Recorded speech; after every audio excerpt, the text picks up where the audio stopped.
Welcome, ladies and gentlemen. This is the Money Down Pod. That is Sean White at Dumpster Fire Fan. Give him a follow. Myself, Kayvon_sports.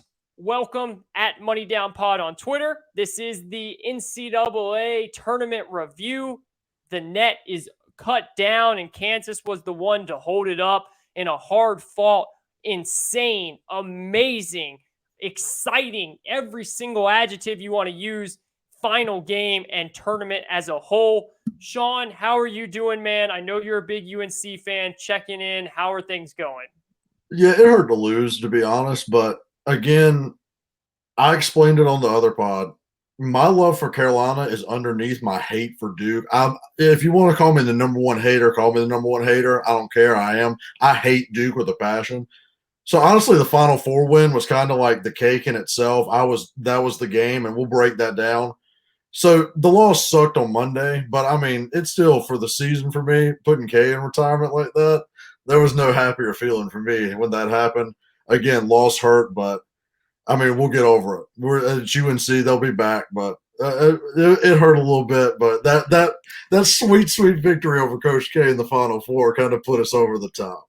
So yeah, and listen, that is something that will never ever be taken away. Like that, you put K into retirement. Like you have the props over Duke and Duke fans for years on end. I mean, Duke could win 10 in a row, and all you guys have to say is we retired Coach K. Like when it comes to the Duke UNC rivalry, like it's over. You guys have that. This is where, though, I disagree. And I think it's different for you personally because this meant something more to you based on your dad and how you hate Duke, you know? So like that specifically, but when you look at the UNC school as a whole, it's disappointing. It's disappointing. If this was Purdue that doesn't win titles, then okay, you beat Indiana in the Final Four. You never make the finals. Boom. You know, even if this was the Auburn, but this is UNC. This is 6 national titles. I mean, this is the cream of the cream. You don't just win in the Final Four. I don't care who you're playing, to then be okay with losing in the finals. It's a disappointment to me. Like, again, and that's because I hold UNC at a high standard. Like that, I'm not dissing on UNC. It's respect to UNC, especially when you're up by 15 and you blow a lead like that. That to me is a very, very disappointing thing. And if I was a UNC fan, I would have an extreme bitter taste in my mouth. And it all came down to what I said in the beginning. Guard play wins the tournament. Caleb Love looks like he needs to be the number 1 draft pick through the first 4 rounds, and then he looks like he should never play basketball again in that national. I mean, like, I know that's harsh to say, but he was terrible. He was so freaking bad, and that's why he's going to have issues as an NBA player. He's the most erratic. And I have so many issues with what Hubert Davis did. What are you doing not calling a timeout? Like, what are you doing? Like, I know you're in a rook. What in the world are you doing not setting up a play? I understand he's been good, but you're just going to have that much confidence when he's been awful all game? It's not like he's been great this game. Like, UNC blew it big time, and that's why I just think that it's a big disappointment. Again, you will always, over Duke, just that talk over Duke, it's over. You will always have that. Like, and you guys literally, again, they could win 10 in a row, and all you have to do is say, we retired Coach K. But just as a whole, for what UNC is, it's not good enough. Yeah, so it was disappointing. Let me put it this way. It was disappointing, but it didn't match the disappointment that I felt on the Villanova loss when they hit the last second buzzer beater on us back then. Because, again, we have the fallback of owning the rival in this one. Mm-hmm. So it wasn't just – and that team, let's be honest, that team that lost – was favored. That was a favorite team. That was with Joel Berry still there, with a group that like really had a chance. And then they did come back and win it the next year against Gonzaga. Yeah. Or either I'm flip-flopping them. It was either one. They won the tournament. They came back the next year. It was the redemption tour. Yeah. So that team was meant to actually win that game, and they lost on the last-second shot. This team was 5 deep. Let's be honest. They were 5 deep. And what happened in the game, this doesn't require a lot of breakdown. The guard shot like 9 of 35. Yeah. RJ was off. Caleb Love was off. Mannett gave you about what he's been giving you. Baycott gave you about 80%. You couldn't ask any more Baycott on that ankle. Baycott played as good as he could play on that ankle. And then Puff Johnson even came in and had a good game. Really, it came down to Caleb Love and RJ just didn't give a 30-point performance like one of them had done for every game they won. Exactly. RJ carried them in Baylor. Caleb Love had been carrying them the other two games, and then neither one of them really showed up for the title game. And that's kind of what hurts the most and stings. But really, it was an easy breakdown on what happened for that. Yeah. Again, I'm disappointed that they didn't win. I'm not going to sit here and lie to you and be like, oh, it didn't matter.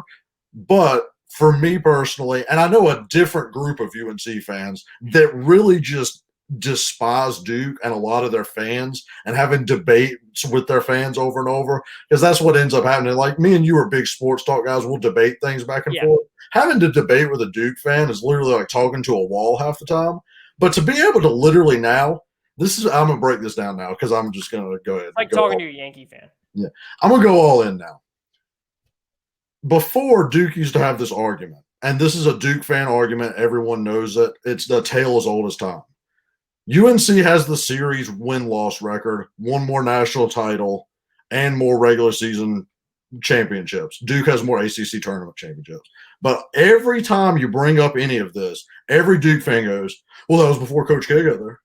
Coach K, we've been dominating you on Coach K. Coach K came back. That win, not only knocking them off in the tournament, knocking them off in Coach K's last game, he's now 50-50 against them. He went 500 against his rival. That just it bona fide it. Now Shire would have to do so much to take this. He's got to win 2 national titles now to get him back in the graces. He's got to win a ton of games to get the win-loss record over time there. Any metric you look at now, a UNC fan can look at a Duke fan and be like, how are you better than us in any way?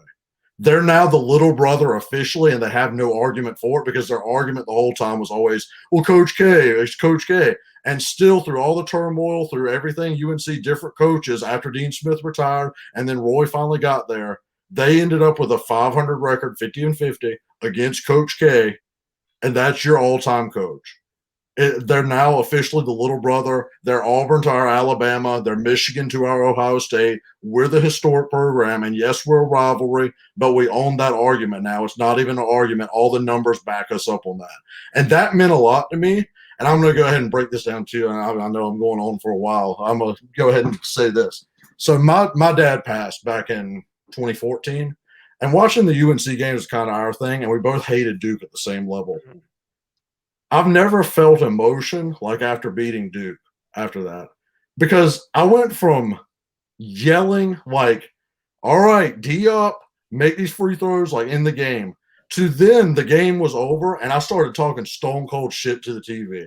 Bye, send them back to Durham. Bye, K, retirement, enjoy. I'm talking shit. And then all of a sudden, I've never experienced this in my life. Emotion hit me and I'm sobbing because all I could think was how happy my dad would have been in the moment. And that's never happened to me before watching a game.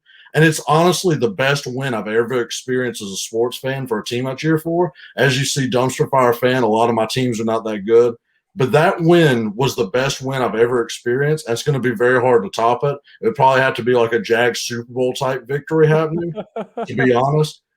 But just being able to own Duke after that, that was enough. And that's kind of where my lean on the whole disappointment in the national championship. No win in the national championship was going to feel as good in that moment for me as retiring Coach K, mainly because of the sentimental feel with losing my dad and knowing how he would have felt in it. So that's what I wanted to go on that. I know I went for a while, but no, it's an awesome breakdown, man. I'm so happy that you got, because that's a moment where you don't even you can't play. Your body just gets taken over, man. Like it just gets taken over, and it's a feeling like no other. I'm so glad you had it, and that's why I said this is different for you. It's completely different for you. It's also different for the people that really are just kind of like, and I'm not saying this is you, but that are like, yeah, I like UNC, but really I just freaking hate Duke. Like like that's it. Like I don't watch that much UNC unless it's the tournament. I just absolutely hate Duke. Like that's type. There's an argument for here, but the overall broad of UNC is too good to have a smile on your face after what happened the other night. Honestly, Sean, I would be less hard on UNC is if they came out and got pounded in the finals and got embarrassed. I am more disappointed because of the fact that they got up and then blew a lead like that. That to me is an issue. That to me is not UNC, and that's what I'm talking about. No one, you're everything you said, and you said it really well, bro. Like if we had a Duke person on here right now, they would have had to log off the screen. Like they would have had nothing to say, man. It's over. It's over. But that's that. If I wish that was the final, so it would have been done. But UNC is too good of a program to hang their hat now and say that this was a successful season. Like this now is not a successful season because of how rich of a program UNC, and you backed it up by everything you just said about how much better they are in Duke. Like everything you just said, it's like, holy crap, this is an actual university. Like that's the accolades that they have is absurd. And that's why I will not grant this as a successful season as someone that's just looking at it from the UNC perspective. From your perspective, it is the best damn season ever. It's the best, and no one will ever take it away from you. From my perspective of UNC and what I know about UNC, it is unsuccessful. And again, look, Hubert Davis, I just to put it into basketball terms here, he is going to be an awesome coach. Like I had my doubts about him, and this is when I'll tell you I'm wrong, and I'll admit I'm wrong. He sold me on how he coached personality-wise in the Final Four and in the finals. His attitude, the way he was jumping up and down, his emotion, the way he was talking to the sideline reporter, Tracy, like the way they showed him talking to he sold me. And he's going to be a damn good recruiter because that sold a lot of kids out there too. But my God, he fucked up. What the hell are you doing not calling a timeout? He lost it. He lost it. You had 12 seconds left. You're just going to let him play it out when he's been 3 of 18 throughout the game, 4 of 18 throughout the game. Like it's one thing if he's playing like he did against Duke or UCLA. Caleb Love was atrocious. You have to draw up a play. And then I understand that last play of the game was for Manic, but there was no backup. Manic slipped. It was game over. They didn't have any type of backup plan. And Caleb Love airballed it. Like the late game by Hubert Davis was terrible. It was absolutely terrible. And he deserves to get a lot of criticism for it. I have a criticism for him. He did prove that he is the guy at UNC. He is the guy. I know he got a lot of pushback when he was hired. Yeah. I had the same complaint with him that I had with Roy Williams all these years. The one complaint I ever had about Roy Williams, and it drove me crazy, it drove my dad crazy, it drives a lot of fans crazy. When people go on runs against them, they just refuse to call a timeout and stop on them. And that drove me crazy in this game because, and I got to give Bill Self props for this. He did it twice. Yes. UNC did their runs. Those runs could have easily became 20, 25 points. Bill Self called 2 timeouts. Yep. He called the first one. They didn't stop the run at all. And it kept going, like 5 more points. And he said, oh, no, it called another timeout. Sometimes you just got to use a timeout to stop momentum. You got to do it. And if you're not even going to call a timeout in the late game like Hubert didn't, at least use it to stop the momentum. Hubert should have called the 1 or 2 timeouts. I mean, after the alley-oop dunk, I knew the run was coming. But once they cut it to 10, I wanted a timeout. Yes. And definitely once they cut it to 5, I wanted a second one. That's what you got to do to slow this momentum down. Mm-hmm. Really get back into your players. Hey, we got to come out there, score, give an effort level. And that's what bothers me. That's a complaint I had about Roy, and it seems Hubert's learned the same thing. Yeah. So that's kind of where I am on that. Again, you got to draw up a play at the end of the game. You have to. Caleb Love going one-on-one. I want a prediction from you about this. Do you think any of them go to the NBA, or do you think they come back? It's going to be fascinating. I think Baycott comes back. I agree with that because as good as he is in college, his game doesn't fit the league. It doesn't. It doesn't. He could be a good rebounder in the league just the way he is, but it's just everything else is not going to work. He's not going to be Drummond, and Drummond's bigger. Exactly. He's not going to be an offensive threat at all. So I think he comes back. I think Caleb Love's going to go. Just because his draft status is kind of higher. I think this is going to be the highest it's going to get, man. I think RJ comes back. Yeah, I think RJ comes back too. I think RJ comes back too. Caleb might not go, but I don't know how. Like, again, man, you're not going to get it higher than this. You're not going to get it higher than it is right now. You have to just go. So I think Caleb ends up going, but they'll have an interesting team next year. Again, it comes down to guard play. Now I want to change it here and talk about Kansas, because Kansas, Bill They Self deserve has to be now talked put about as well. himself into rare air. He's got 2 titles. And Sean, this is what I really want to talk about here. What Kansas did is how you win in college basketball from now on. I understand everybody wants the 5-star, the one and dones. You don't win that way, man. You do not win big that way. The only teams that won that way were the Calipari teams when he had every damn 5-star in the book. He's not getting every single one anymore. Duke's getting a lot of them. Even when Duke had Zion and RJ and all those guys, they lost in the Elite 18. Kansas lost a couple of times in the Elite 8 and the Final Four to Villanova. And literally Bill Self looked at that Villanova roster, and he has done the exact same thing. All of those guys, bro, have been there for 3 or 4 years pretty much. Every single one of them. Remy Martin is a senior. Ajabo or whatever his name is. Abaji. I always pronounce his name wrong. Yeah, the Final Four. Abaji can ball. Abaji was who I was worried about. And once Leaky Black got foul trouble, I knew that was trouble because he was the only one that could guard him at all. And he was guarding him one-on-one too. If Leaky Black could just have an offensive game, he would be a great NBA. If NBA Leaky Black would just get a corner jumper, he could be a Bruce Bowen type defender. Easily, because he is lockdown defense. I mean, he could be Matisse Thybulle if he could just get a jumper. Yeah, and Thybulle's jumper's not even that good. If it could just be a little bit better, but his jumper's terrible. Like Black's jumper's terrible. But Bill Self, he corrected himself, man. He said, look, I'll get a couple 5-stars here and there, but I want veterans. And that is a veteran. A freshman squad is not coming back 16 points, 15 points at halftime. That team was poised. That team copied the way Villanova played. That team is, you got Bill Self, and maybe a couple years from now, this title might get vacated for all we know, but Bill Self with all the shit going on around Kansas. No, I'm just kidding. I don't think actually any of these players have anything to do with the stuff that happened with Kansas, so this shouldn't get vacated, but there is some still things going on at Kansas. But anyways, Bill Self is a hell of a coach.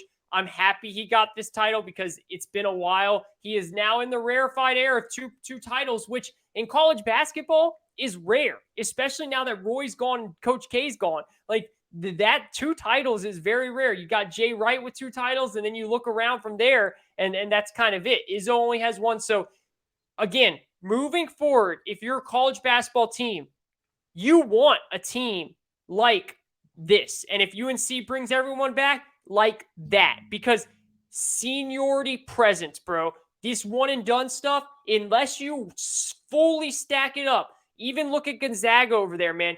You need, it is changing. College basketball to win it all is what we saw with Baylor the last year, Villanova, Kansas. That is how you win titles nowadays. Yeah, completely agree. And Bill Self did an excellent job of pivoting to that finally.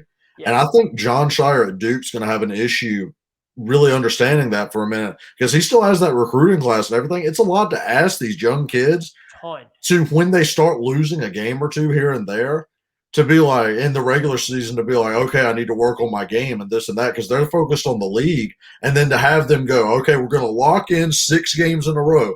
Very hard to ask a group of kids like that. I mean, it took AD, who, let's be honest, AD was on a different level with Kentucky. We're not finding an AD. And everyone that wants to point to that Duke title in 15 always forgets Quinn Cook was on that team.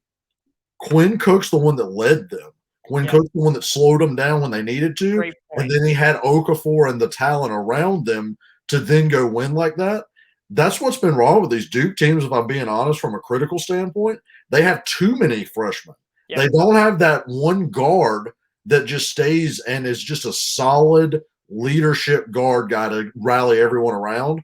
But you're right. Kansas has now made the pivot, because if you look at who's been winning the titles since that 2015 Duke team, it's been Villanova with veterans. I mean, look, they made the Final Four. Carolina's had teams with those Joel Berry teams I mentioned. This team, they have veteran players. Gonzaga makes runs every year, and Mark Few's kind of discovered if I get one NBA player, surround them with a group. I think Drew Timmy's going back. They'll be back next year with experience. Yep.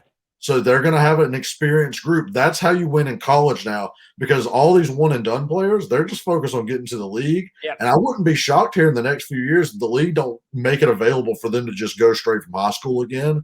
The NBA doesn't really value college basketball. It The does. NFL loves having college players sit for 3 years, go to their weight room, and then come up. It's kind of a way, like we talk NFL draft all the time. It's a way for the NFL to make more TV money and get talked about. The NBA really doesn't look at college like that at all. And I wouldn't be shocked if they don't start sending them through the G League, sending them through these other places to try to get them to the league faster that way. Again, that's going to be how we win now. Kansas has now made the pivot, I believe. They're going to start playing like that. Carolina already does that. Villanova already does that. And those are the teams that have been most successful. Going to be interesting to see when and if John Shire realizes that at Duke. Yeah. And maybe – and Calipari brought in the transfers this year. He's starting to change. That's what was so disappointing about them losing in round one. He had an experienced team. Yes. I know he was like, oh, they haven't been in the tournament before. That's a straight bold-faced lie. He had a bunch of experience this year. I'm going to be interested to see how Calipari handles that from here on out, because he's starting to make the transition too. We're going to find out how this goes. The college basketball has always been about the tournament. It's really going to be a tournament sport. That's what we're looking at. And it's going to get more and more key to have those older starters, those seniors, juniors, fifth-year guys that while they might not make the league and they might be preparing your taxes the next year, they can ball out at a college level and they have a fully developed body. No doubt. And speaking of Kentucky, it looks like Oscar Tshiebwe might be coming back too, which is that's big time for them. Which is huge for Kentucky. So I mean, he won the Player of the Year this year, and the Wooden Award. If he comes back, that would be huge. It's not for sure yet, but it looks like that might be happening, which will be very big. So that's all. And another thing, the tournament overall was amazing, which we needed this for college basketball, man. For people like me and you who really love the sport. 2020, the tournament got canceled. Last year, the tournament didn't have any fans. We needed this year. And we got an incredible run in St. Peter's, a UNC-Duke rivalry meeting for the first time ever, and then a Kansas-UNC, two of the richest programs ever, history-wise, in the final. This is the execs, the TV execs are sitting there saying, thank you. College basketball is sitting there saying thank you, and us big fans are saying thank you, because this was really refreshing after some down years for college basketball. It was awesome to see how this tournament ended up. Completely agree. Can't wait for next season to start up. No doubt about it. This is the Money Down Pod. That is Sean White. I'm Kayvon Izami. Thank you, everyone, for tuning in. Let us know your thoughts on the tournament. Let us know your thoughts on what we talked about with UNC and what Sean said about UNC over Duke. If you're Duke fans out there, I don't think you really can say anything. Actually, I know you can after what he just said. But if you want to try, please come at. We'll be respectful. We'll talk. We'll answer your comments. Any Duke fans want to argue ACC tournament victories are the key to the rivalry? As Sean says, that's pretty much all you have now. So this is the Money Down Pod. Again, that is Sean White. I'm Kayvon Izami. Follow us on Twitter at Money Down Pod, and tune in for our NFL shows as we really ramp up towards the draft and NBA as the NBA playoffs come around. Thank you.